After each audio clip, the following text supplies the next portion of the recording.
بسم اللہ الرحمن الرحیم۔ السلام علیکم۔ سٹوری البم میں خوش آمدید۔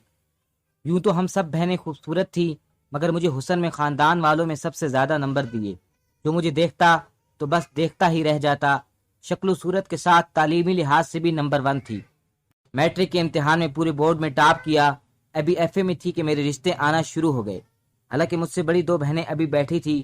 خاص طور پر ہماری خالہ نے امی پر سخت دباؤ ڈالا کہ مجھے تم ماہم کا ہاتھ دے دو۔ امی کا کہنا تھا کہ ابھی 2 بیٹھی ہیں، تیسری کو کیسے بیاہ دوں؟ تم بڑی دونوں میں سے کسی کا نام لو تو بات ہے۔ مگر خالہ کہتی تھی کہ نہیں، مجھے ماہم کا رشتہ چاہیے۔ خالہ کو ادھر میری طلب تھی تو ماموں ادھر مجھے بہو بنانا چاہتے تھے۔ میں خوبصورت اتنی تھی کہ خاندان میں مجھے ہر کوئی بہو بنانا چاہتا تھا۔ ماموں کے بیٹے کا نام عدنان تھا، وہ دل و جان سے مجھے اپنانا چاہتا تھا، مگر ماموں جان سے سارا خاندان ناراض رہا۔ کچھ ہی دنوں قبل ان کو سب نے معاف کیا۔ اور یہ بھی ایک دلچسپ قصہ ہے۔ شادی ایک ایسی رشتہ دار لڑکی سے ہوئی تھی جس کے والدین حیدرآباد دکن میں رہتے تھے۔ اس لڑکی کا نام انم تھا۔ یہ ماموں میری امی کے خالہ زاد بھائی تھے۔ کیونکہ انہوں نے میری نانی کا دودھ پیا تھا، اس لیے امی اور وہ سکے بہن بھائیوں جیسے تھے۔ امی کی خالہ کافی چرچ زبان اور تیز تراز خاتون تھی، اس لیے ان کی اپنی بہو انم سے نہ بنی۔ آئے دن کے جھگڑوں سے تنگ آ کر ماموں مانی کو ہمارے گھر چھوڑ گئے۔ ان دنوں اپنی نانی اماں کے پاس قیام پذیر تھی۔ میں صرف 1 سال کی تھی۔ نانی جان کا رضائے الہی سے انتقال ہو گیا تو میری امی اور خالہ نے انم کی ساس سے صلح کرا دی اور وہ آ کر بہو کو گھر لے گئیں۔ حیرت کی بات ہے کہ ماموں نے ممانی کو انم سے بات چیت کرنی ترک کر دی۔ حالانکہ پہلے یہ دونوں ایک دوسرے پر جان چھڑکتے تھے۔ سب پوچھتے کہ تم اتنی اچھی بیوی سے ناراض کیوں ہو؟ وہ کسی کو وجہ بھی نہیں بتاتے۔ وجہ بات میں معلوم ہوئی۔ ماموں جس دکان پر ملازم تھے، نزدیکی وہاں کے جاننے والے بھی رہتے تھے۔ ماموں بھی ان کے گھر جاتے تھے۔ اس گھرانے سے کہیں باہر سے کچھ مہمان آئے تو ماموں کا بھی ان سے تعارف ہوا۔ ماموں بہت شریر تھے۔ نہ جانے اس لڑکی جس کا نام ثنا تھا، ماموں سے دوستی ہو گئی۔ یہ مہمان لڑکی انڈیا کے شہر مدارس سے آئی تھی۔ ماموں کے طرز سے ثنا اور اس کی ماں ایک روز ہمارے گھر بھی آئیں۔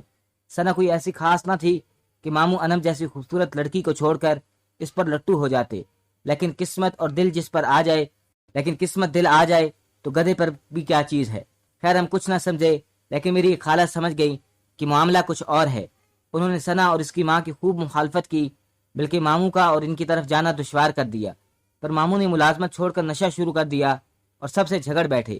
جب امی نے بلوا کر سمجھایا کہ بیوی تمہاری راہ دیکھ رہی ہے، تم گھر کیوں نہیں جاتے؟ انم کو تم نے کیوں سزا دی ہوئی ہے؟ ماموں نے یہ کیا کہ انم کو زبانی طلاق دے دی۔ انم کو بھی امو نے بلوا لیا۔ طلاق کے الفاظ سن کر اس بیچاری کا برا حال ہو گیا۔ رو رو کر دیوانی ہو جاتی تھی۔ نہ جیتی تھی نہ ہی مرتی تھی، بس روتی ہی رہتی تھی، کیونکہ میکا بھی ان کا یہاں نہیں تھا۔ بیچاری کدھر جاتی؟ ان کو دیکھنے اور سنبھالنے والا بھی کوئی نہیں تھا۔ اس جھگڑے کے بعد ماموں ہمارے گھر سے چلے گئے اور اپنے جاننے والوں کے ہاں رہنے لگے، جہاں ثنا اور اس کی ماں مہمان ٹھہرے ہوئے تھے۔ سوال یہ تھا کہ انم کہاں جائے؟ امی نے فیصلہ کیا کہ یہ ہمارے ساتھ رہے گی، جاتی بھی تو کہاں جاتی۔ اس وجہ سے انم کی ساس جو امی کی خالہ تھی، انہوں نے ہم سے ناطا توڑ لیا، مگر امی نے حق کا ساتھ دیا۔ اس لڑکی کا کوئی قصور نہیں تھا اور یہ مظلوم تھی۔ اگر ہم بھی اس کو چھوڑ دیتے تو یہ در بدر کی ٹھوکریں کھاتی۔ انم ایف اے پاس تھی، اس نے نوکری کر لی اور خود کما کر کھانے لگی۔ ان دنوں ایف اے پاس کو نوکری مل جاتی تھی۔ اسی دوران ان کا ایک رشتہ آیا۔ لڑکا نیک تھا اور ہمارے ماموں کا دوست تھا۔ وہ کنوارا تھا۔ ابو نے انم سے پوچھ کر رشتہ طے کر دیا۔ اس لڑکے کا نام عاطف تھا۔ عقد ثانی کے لیے سرٹیفکیٹ کی ضرورت پڑی، لیکن طلاق کا ثبوت اور ابو نے ماموں قادر سے رابطہ کیا تو انہوں نے طلاق لکھ کر دینے سے انکار کر دیا۔ انم کورٹ جانا نہیں چاہتی تھی۔ خیر بڑی جدوجہد کے بعد 6 ماہ انہوں نے طلاق دے دی۔ جب ماموں کو پتہ چلا کہ ان کی سابقہ بیوی کا نکاح ہو رہا ہے تو انہوں نے خوب ہنگامہ کیا اور امی ابو سے لڑنے آ گئے۔ عاطف کو بھی دھمکیاں دیں اور ہمیں بھی ڈرایا دھمکایا، مگر ابو نے ہمت سے کام لیا۔ شادی کی تاریخ آنے سے پہلے ہی انم کو عاطف سے نکاح کر کے رخصت کر دیا۔ نکاح کے وقت ان کا جو عالم تھا دیکھا نہیں جاتا تھا۔ کہنے کو وہ ہمارے لیے غیر تھیں، مگر ساتھ رہ کر ہمیں ان سے اپنوں جیسی محبت ہو گئی۔ ادھر ماموں نے ثنا سے شادی کر لی اور شادی کے 1 سال بعد ایک بیٹا بھی پیدا ہو گیا جس کا نام انہوں نے کاشف رکھا۔ ماموں اور ثنا نے اپنی الگ دنیا آباد کر لی۔ کوئی رشتہ دار ان لوگوں کو منہ نہیں لگاتا تھا اور نہ ہی ان سے ملتا تھا۔ انہوں نے بے گناہ انم کو طلاق دے کر اس کا گھر برباد کیا۔ وقت تیزی سے گزرتا گیا اور ماموں کا بیٹا عاطف 18 برس کا ہو گیا، جبکہ ان دونوں میں 20 برس کی تھی، یعنی عاطف سے 2 سال بڑی تھی، لیکن میں اس سے 4 برس بڑی لگتی تھی کیونکہ نازک اور دبلی پتلی تھی۔ ماموں قادر کی والدہ کی وفات پر رشتہ دار آ گئے اور سب نے ماموں قادر کو معاف کر دیا۔ اس کے بعد ہمارے گھر بھی آنے جانے لگے، ساتھ عاطف بھی آتا جو ثنا کے بدن سے پیدا ہوا تھا۔ ثنا کو کوئی پسند نہیں کرتا تھا، اس لیے عاطف کو بھی وہ اہمیت نہیں ملتی جو اس کو ملنی چاہیے تھی۔ تاہم یہ بچہ سمجھ کر اس کا خیال کر لیا کرتی۔ جلدی میں نے محسوس کر لیا کہ عاطف میری وجہ سے آتا ہے، وہ مجھے پسندیدگی کی نظروں سے دیکھتا ہے۔ یہ بات مجھے سخت بری لگی کیونکہ میں چاہتی تھی کہ میری شادی اپنی خالہ کے بیٹے ولید سے ہو۔ ایک دن ماموں قادر اور ممانی ثنا آ گئے اور امی سے میرا رشتہ طلب کیا۔ تب نہ جانے مجھ سے کیا ہوا کہ میں آ گئی اور میں نے امی کے سامنے ماموں اور ممانی کو یہ کہہ کر بے عزت کر دیا کہ مجھے آپ لوگوں کے گھر جانا پسند نہیں اور نہ آپ کا بیٹا پسند ہے، اس لیے میرے رشتے کا خیال دل سے نکال دیجیے۔ یہ بات امی کو کہنی چاہیے تھی لیکن میں نے کہہ دی، حالانکہ مجھے یہ زید نہیں دیتا تھا، مگر مجھے نہ جانے اس وقت کیا ہو گیا تھا۔ خیر ماموں اور ممانی ہی نے برا منا کر چلے گئے، مگر امی نے مجھے بعد میں کافی ڈانٹا کہ تمہیں ایسا نہیں کرنا چاہیے تھا، جواب ہمیں دینا تھا، تم نے نہ حق اپنے حق میں کانٹے بوئے ہیں، یہ تم نے اچھا نہیں کیا۔ شام کو ابو گھر آئے، امی نے ان کو یہ سارا ماجرا سنایا، وہ بھی پریشان ہو گئے اور کہنے لگے کہ اب جا کر خاندان میں وہ مہم کے خلاف طرح طرح کی باتیں کریں گے۔ میں نے انم کا واقعہ سن رکھا تھا، شاید یہ اس کا رد عمل تھا۔ بہرحال اس واقعے کے کچھ عرصے بعد میری سکی خالہ ولید کی امی دوبارہ آ گئی کہ ماہم کا رشتہ چاہیے۔ اب وہ خاندان والوں سے چڑے ہوئے تھے۔ میں کسی خالہ ماموں کے گھر بیٹی کا رشتہ نہیں کروں گا، میں اپنی ساری بچیوں کا رشتہ غیروں میں بھی آؤں گا، کیونکہ اپنوں سے غیر اچھے ہوتے ہیں، اپنوں کا حال دیکھ لیا ہے۔ ابو کی یہ بات میرے لیے باعث تکلیف ہوئی۔ میرے دل میں اپنی خالہ اور ولید کے لیے جو جگہ تھی، خدا جانے ابو کو خالہ اور ولید سے کیا چڑ تھی کہ وہ کسی صورت بھی اس رشتے کو ماننے کے لیے تیار نہیں تھے۔ انہوں نے میری پڑھائی کا بہانہ بنا کر خالہ کو ٹال دیا۔ خالہ بھی خاموش بیٹھنے والوں میں سے نہ تھی، وہ ہاتھ دھو کر اس رشتے کے پیچھے پڑ گئی۔ ظاہر ہے ان کو ولید کی خوشی کا خیال تھا۔ وہ خاندان کے بزرگوں کے پاس گئیں اور ان سے کہلوایا، تاہم ابو نے کسی کی بات نہ مانی۔ شاید وہ اپنی ناز و نم میں پلی بیٹی کا رشتہ بہت زیادہ خوشحال گھرانے میں طے کرنے کے خواہاں تھے۔ چچا کے گھر سے بھی رشتہ آ گیا، ابو نے ان کو بھی جواب دے دیا۔ وہ بدستور غیروں میں رشتہ کرنے کی رٹ لگائے ہوئے تھے۔ جن دنوں میں ایف اے کے سالانہ پیپرز دے رہی تھی، غیر خاندان سے بھی میرے لیے رشتہ آ گیا۔ یہ خوشحال لوگ تھے، لڑکا خوب کماؤ تھا اور بیرونی ملک بزنس کر رہا تھا، خوش شکل تھا اور تعلیم یافتہ بھی۔ ابو کو یہ لوگ پسند آ گئے اور فوراً بات آگے بڑھانے کا فیصلہ کر لیا۔ ابو چاہتے تھے کہ اس سے پہلے کہ ماہم کی خالہ ایک بار پھر ادھر کا رخ کرے، ان لوگوں کو ہاں کر دی جائے۔ ایسا ہی ہوا۔ 2-4 ملاقاتوں کے بعد دونوں گھرانوں نے فوراً منگنی کی تاریخ طے کر دی۔ منگنی کی خبر سنتے ہی خالہ ہمارے گھر آ پہنچی اور خوب شور شرابہ کیا۔ دوسری طرف میری حالت غیر تھی، نہ ابو کے خلاف جانا چاہتی تھی اور نہ ولید کو دل سے بھلانا چاہتی تھی، لیکن ایک مشرقی لڑکی جو اپنے والدین کی فرمانبردار ہو آخر کر بھی کیا سکتی تھی۔ خاموشی سے والدین کی خوشی کے سامنے ہتھیار ڈال دیے اور دلی خواہش زبان تک نہ لا سکی۔ منگنی کا دن آ گیا، تیاریوں میں کوئی کمی نہ رکھی گئی۔ ابو نے دلاور کے والدین کا ٹھاٹ باٹ دیکھتے ہوئے گھر والوں کے لیے قیمتی تحائف خریدے۔ خاندان کے سبھی افراد کو مدعو کیا گیا۔ یوں تو خالہ نے بھی شرکت کی، لیکن برائے نام ان کے چہروں سے خوشی کا اظہار نہیں ہوتا تھا۔ لڑکے والے منگنی سے پہلے تو بہت خوش تھے، منگنی کے بعد ان کا رویہ بہت اکھڑا اکھڑا سا تھا۔ جب بھی ہمارے ہاں آتے کوئی نہ کوئی شکایت ہی کرتے، حتیٰ کہ منگنی توڑنے تک نوبت آ گئی۔ ان سب باتوں سے ہم سب گھر والے خصوصاً میں بے حد بیزار تھی۔ آخرکار ابو نے ان لوگوں کے رویے سے تنگ آ کر منگنی توڑنے میں ہی بہتری سمجھی۔ لڑکے والوں کے رویے کا اصل پتہ تو اس وقت چلا جب ان لالچی لوگوں نے منگنی پر ہی نقد رقم اور گاڑی کی امید لگا کر منگنی کی، اور جب جوڑے اور صرف انگوٹھی پر منگنی کی رسم ادا ہوئی تو ان کا موڈ خراب ہو گیا۔ یہ باتیں ان کے ایک عزیز نے بعد میں بتائیں۔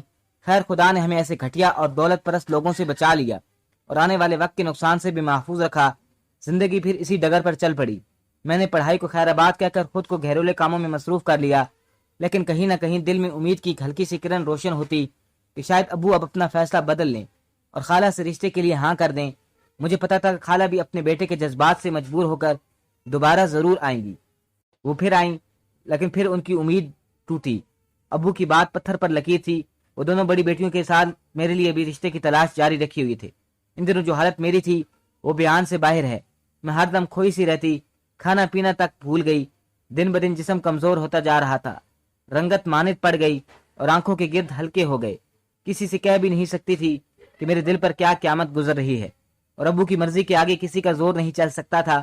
خاموشی میں عافیت سمجھ کر چپ تھی۔ اگر خالہ کی طرف ذرا سا بھی جھکاؤ محسوس کیا تو ابو کے دل میں ولید کے لیے شک جنم لے لے گا، تب نہ جانے کیا ہوگا۔ دن بے کیفی میں گزرتے گئے۔ آپا اور باجی کی شادیاں غیروں میں ہو گئی۔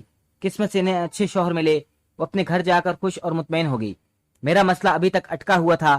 خاندان سے ابھی تک میرے لیے رشتے آ رہے تھے، مگر ابو کی ایک ہی ضد تھی کہ میں نے تمہاری شادی خاندان میں نہیں کرنی۔ بس وہ ہر کسی کو انکار کر دیتے۔ بہت سے عزیز اس بات پر بہت ناراض ہوئے اور کہا کہ دیکھتے ہیں کہ تم اپنی بیٹی کی شادی غیروں میں کیسے کرو گے، مگر ابو ان کی باتوں پر کوئی توجہ نہ دیتے۔ ایک دن میں امی کے ساتھ بازار گئی تو واپسی پر کسی لڑکے نے میرے چہرے پر کوئی کیمیکل پھینک دیا۔ اس نے اپنے چہرے پر رومال باندھا ہوا تھا۔ کیمیکل چہرے پر گرنے سے مجھے جلن محسوس ہونے لگی۔ وہ دو لڑکے بائک پر تھے اور کیمیکل پھینکنے کے بعد وہاں سے بھاگ گئے۔ امی کو میری فکر ہونے لگی، وہ مجھے جلدی سے اسپتال لے گئی۔ میرے چہرے کی ایک سائڈ بری طرح جھلس چکی تھی۔ 2 دن میں اسپتال داخل رہی۔ ابو کو بھی بہت دکھ تھا۔